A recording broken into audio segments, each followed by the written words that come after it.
Hi అండి. అందరికీ నమస్కారం. Welcome back to my channel Meenu's kitchen and tips. ఈ వీడియోలో మనము రాగి జావా లేదా రాగి అంబలి ఎలా తయారు చేయాలో చూద్దాము. ఇది హెల్త్‌కి చాలా మంచిదండి. పిల్లలకైతే నిజంగా మంచి పోషక విలువలు ఉన్న ఆహారం అని చెప్పొచ్చు. ఇక్కడ నేను ఒక 2 చెంబుల నీళ్ళని ఒక గిన్నెలో పోసుకొని స్టవ్ పైన పెట్టి మరిగించుకుంటున్నాను. తర్వాత ఆ నీళ్ళకి సరిపడా రాగి పౌడర్‌ని ఒక గ్లాస్‌లో తీసుకుంటున్నాను. ఒక 4 స్పూన్స్ ఆఫ్ రాగి పొడి ఇద్దరికి మంచిగా సరిపోతుందనమాట క్వాంటిటీ. సో, ఇప్పుడు దాంట్లో మనం వాటర్ ఏసి మంచిగా లంప్స్ లేకుండా కలుపుకోవాలి. ఈ కలుపుకోవడం అయిపోయాక ఈ నీళ్ళు మరుగుతున్నప్పుడు కొద్దిగా మనం ఇందులో ఉప్పేసేసుకోవాలనమాట. ఇప్పుడు ఈ నీళ్ళు మరిగాక మనం వాటర్‌లో కలుపుకున్నాం గదా!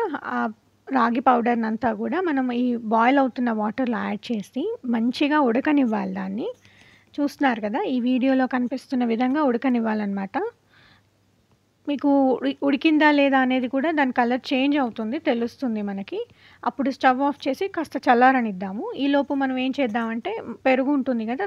పెరుగుని పలుకులు పలుకులుగా లేకుండా విస్క్ చేసుకుందాము. ఇలా చిక్కటి మజ్జిగలా తయారవుతుంది కదా!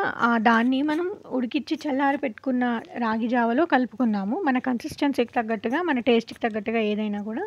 మీరు ఇక్కడ కావాలంటే ఇంకొంచెం టేస్ట్ కోసం చాట్ మసాలా గానీ, ఇంకా జీరా పౌడర్ కానీ ఏమైనా యాడ్ చేసుకోవచ్చు. చాలా బావుంటుంది టేస్ట్ అలా తాగినా గూడా. ఇది ఒక్క గ్లాస్ తాగితే మధ్యాహ్నం వరకు కూడా ఆకలేయదనమాట.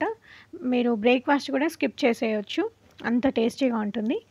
హెల్తీ కూడా. మరిన్ని మంచి మంచి రెసిపీస్ కోసం please like, share and subscribe to my channel Meenu's kitchen and tips.